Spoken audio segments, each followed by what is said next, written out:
Beaucoup de vos interventions. Alors, amis internautes, nous sommes dans le dernier virage de notre débat de ce jour. Nous allons parler d'un sujet qui tient à cœur actuellement, un sujet qui a beaucoup jazzé sur Internet et sur beaucoup de plateformes. Il s'agit de l'appel de l'imam Dicko qui veut que le président Ibeka quitte le pouvoir. Et ce imam, on le connaît bien, a été ami et a même soutenu la candidature du président actuel dont il demande le départ. Alors, l'influence de l'imam ne met-elle pas ne nous montre pas un peu la faiblesse de l'élite politique malienne? Une très très bonne question. Parce qu'un imam qui débarque avec cette influence-là, qui fait un appel et les rues sont remplies, alors qu'aucun autre opposant n'a pu le faire. Je pense que tout part de l'action qui ont été posées par l'imam dans l'époque. Donc l'influence de l'imam, ce n'est pas une influence qui est venue comme ça, subitement. C'est à base des actions qui ont été posées par l'imam lui-même. Vous êtes sans savoir que justement que l'imam était l'une des personnes ou bien des personnes qui ont soutenu bec et ongle le président Ibeka en 2013. Et c'est eux-mêmes qui l'ont emporté au pouvoir. Et maintenant qu'il est venu au pouvoir, et l'imam Mahmoud Dicko, il était justement le président du Haut Conseil islamique du Mali. Et le Haut Conseil islamique du Mali, le mandat, c'est 10 ans. Donc, il est resté au Conseil islamique du Mali. Il a fait beaucoup de choses. C'est-à-dire qu'il y avait à l'époque le code de la famille qui était imposé, je ne sais pas, c'était l'Assemblée nationale qui voulait faire passer ces lois qui n'étaient pas honorifiques pour la société malienne. Il a stoppé ça. Quand vous dites honorifique, ça veut dire quoi? Donc, c'est-à-dire que c'était un texte qui était contre les valeurs sociétales du Mali. Donc, il a été l'une des personnes qui ont stoppé ça, il a fait comprendre sa voix et ça n'a pas marché. Même tout dernièrement, il y avait un texte aussi qui a été soumis à l'Assemblée nationale qui autorisait justement, comment dirais-je, qui légalisait l'homosexualité au Mali. Et il a été l'une des personnes aussi qui a dit non, ça ne peut pas se passer au Mali. Il a fait beaucoup de mobilisation pour justement stopper ça. Donc tout ça, ça lui donne un crédit aux yeux du peuple malien. Merci beaucoup. Alors Thiano, est-ce que d'après les explications de votre compatriote, un imam qui a tellement d'influence, qui a lui-même dit non aux judiciaires et à l'exécutif, qu'est-ce que ça vous inspire dans un pays démocratique? Tout d'abord, l'implication du pouvoir religieux au Mali est énorme dans la société actuelle malienne. Je vais juste revenir sur un point. L'imam Mahmoud Dicko, comme vous l'avez évoqué tout à l'heure, n'a pas vraiment directement demandé le départ du président de la République.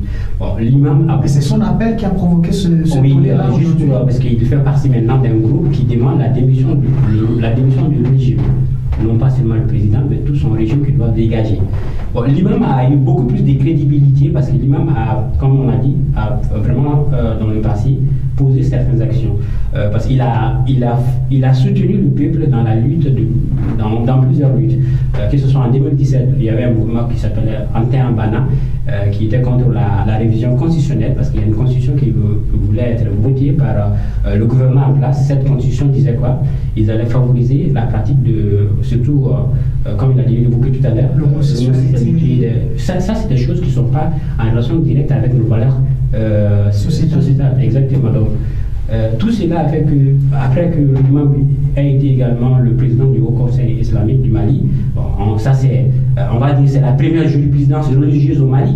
Donc c'est cette organisation justement, qui gère... Vous avez su bien dire religieuse. Et là, nous sommes en train de faire une intrusion entre le religieux et le politique. Quand vous regardez la société malienne, nous sommes une société, on a une république laïque. Mais vous voyez que le Mali, il y a plus de musulmans, bon, en termes de pourcentage, par rapport aux autres religions. Ce qui fait que les religieux ont plus le contrôle sur la société que le gouvernement. Parce que la société se sent écoutée par plus les religieux que par le gouvernement. Ce qui fait que une fois qu'un leader religieux prend la parole, beaucoup de personnes l'écoutent.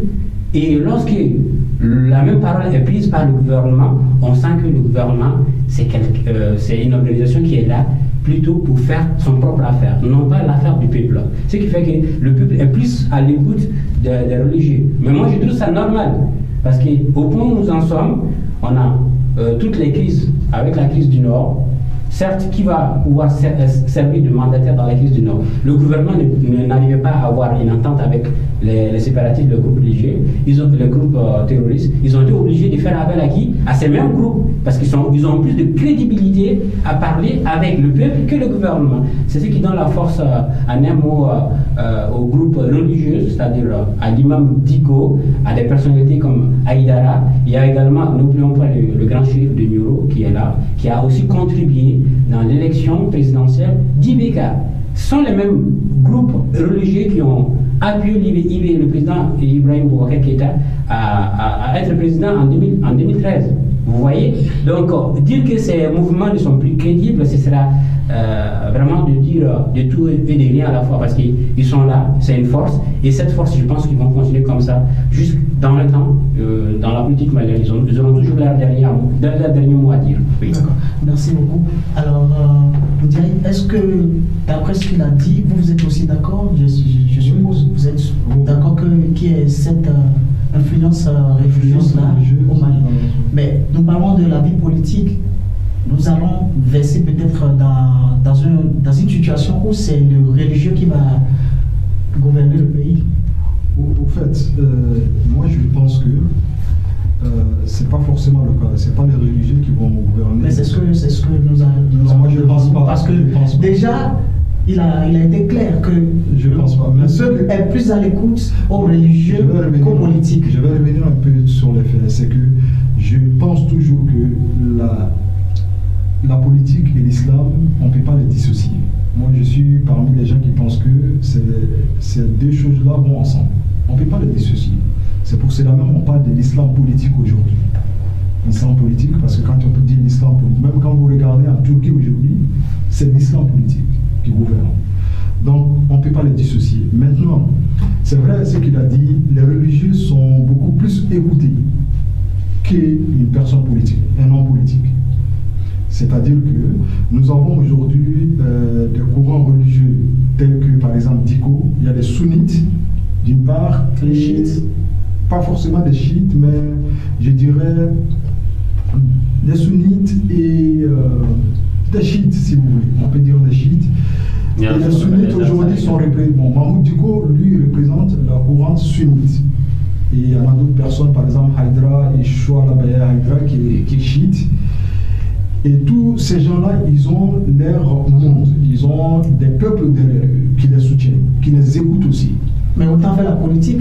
Donc, s'ils pensent que IBK ne gouverne pas religieusement, autant fait la politique. Ce qui a compliqué la tâche, c'est que ces religieux, au départ, étaient dans leur coin, dans leur mosquée, faire leur prêche, normal. Mais ce qui se passe, c'est que ce sont ces mêmes politiques qui sont allés à la recherche et qui ont poussé ces religieux-là à s'impliquer dans la politique. Là, si je vous comprends bien, ça veut dire qu'ils ont été des idiots utiles. On les a utilisés pour venir au pouvoir. Et aujourd'hui, peut-être qu'ils n'ont pas leur place. Je ne dirais pas le contraire, mais c'est que ce sont ces hommes politiques qui sont allés à la recherche des religieux. Parce que tout simplement, ils ont besoin de leur peuple pour les soutenir. Justement, ils ont accepté. Si Diko était dans sa mosquée, il prêchait, il a été sollicité par IBK l'a soutenu, il est venu au pouvoir. Diko peut-être voit qu'il n'a pas sa place peut-être dans le gouvernement et tout, et maintenant il veut profiter de l'occasion. Non, c'est pas ça. C'est quoi le rôle de Diko très précisément, c'est quoi? C'est que Diko, c'est quelqu'un qui est très cultivé. C'est quelqu'un qui n'ose, parce que vous allez trouver parmi les chefs religieux qui sont au Mali aujourd'hui, il est le seul aujourd'hui qui parle très bien le français et qui maîtrise pas mal de langues locales au Mali. Donc, ce qui fait la différence de Diko des autres religieux, c'est que Diko, il a cette bagage intellectuel.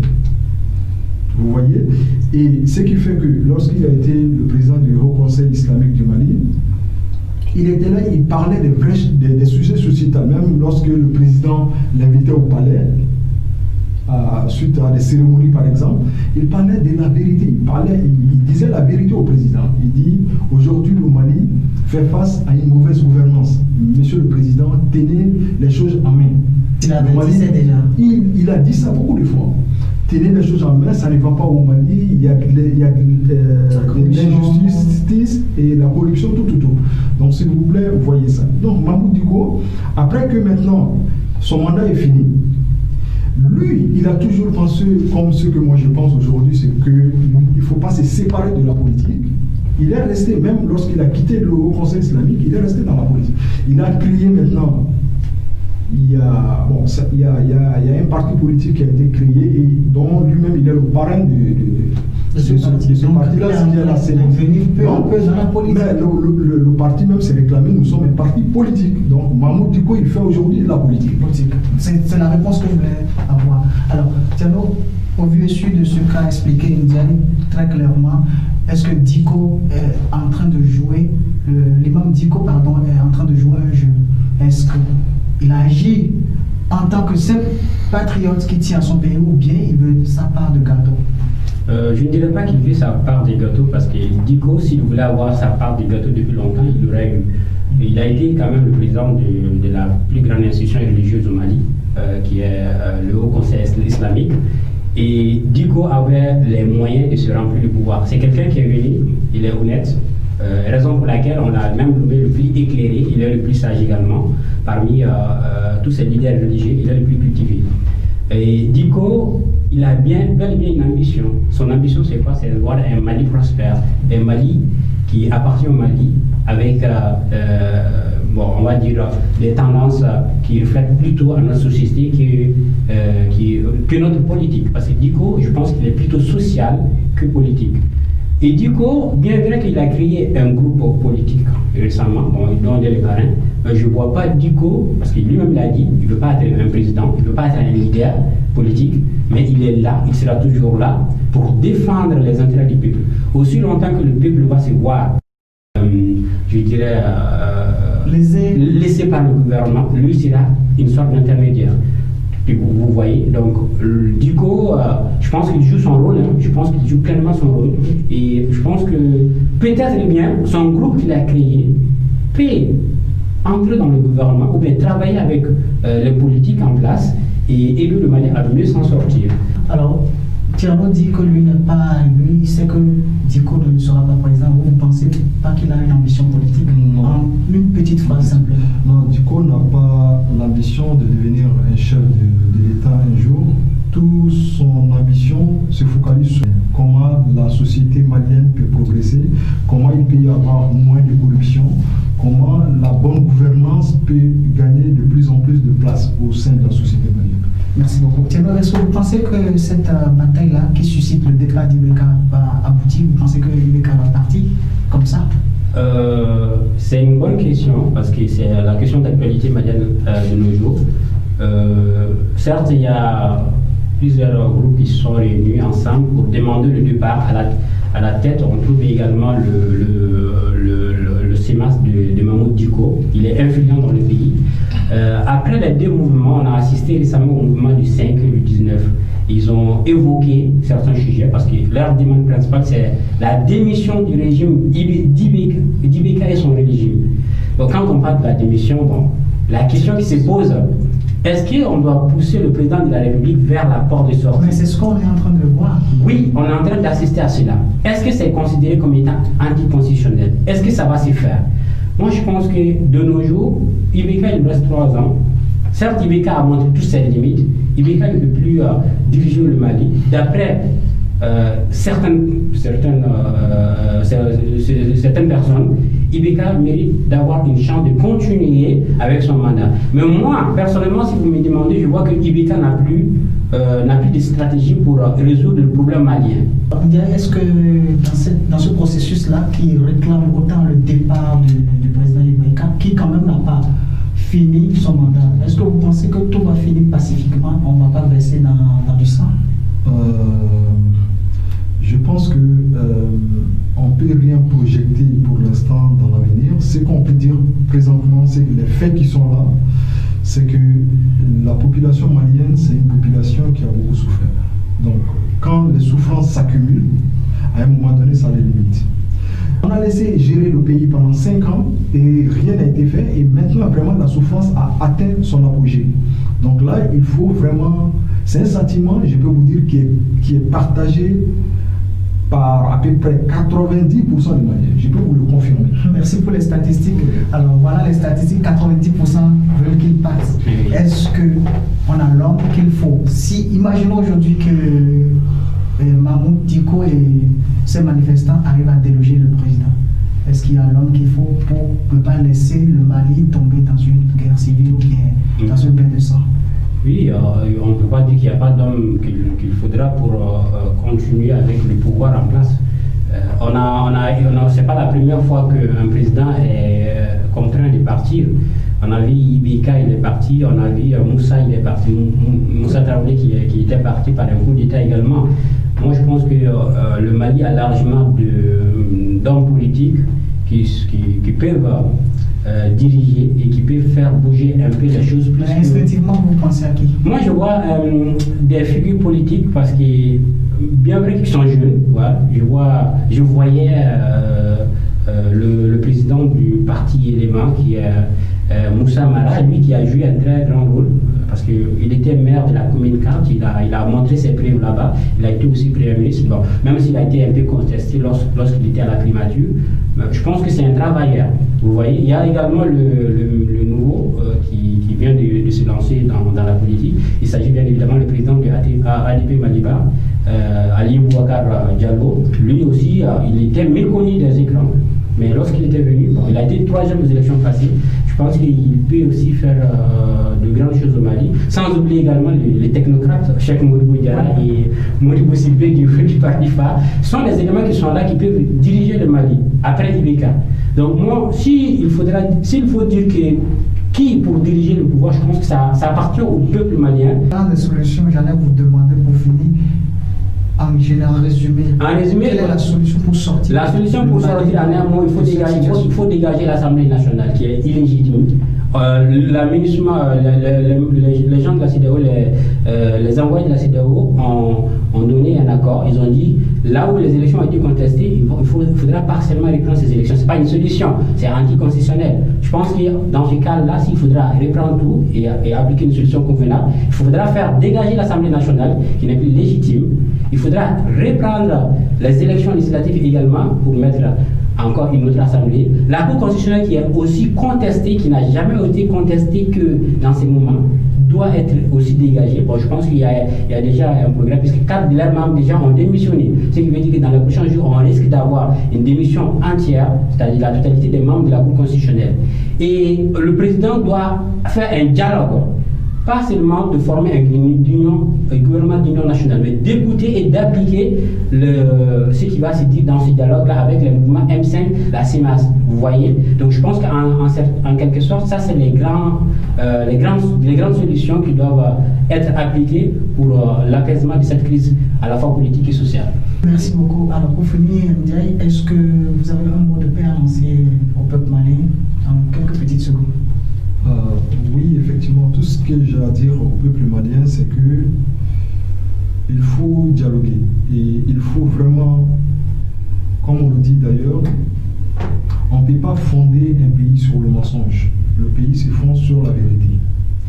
Et le parti politique auquel moi j'appartiens a dit une seule solution pour le Mali, il faut une refondation de la République malienne. Et ça, c'est très très important. Donc ce que je demande aux Maliens vraiment, de voir la vérité en face et de savoir qu'il n'y a pas quelque chose qui peut avancer dans le mensonge, seulement que dans la vérité. Amis internautes, abonnés du débat du jeudi, nous vous remercions de nous avoir suivis. C'est sur les mots de Ndiaye que nous avons conclu ce débat. Il faut tout baser sur la vérité. Alors, si vous voulez toujours la vérité, vous êtes en quête de vérité, abonnez-vous sur notre page et vous aurez toujours la vérité. Merci.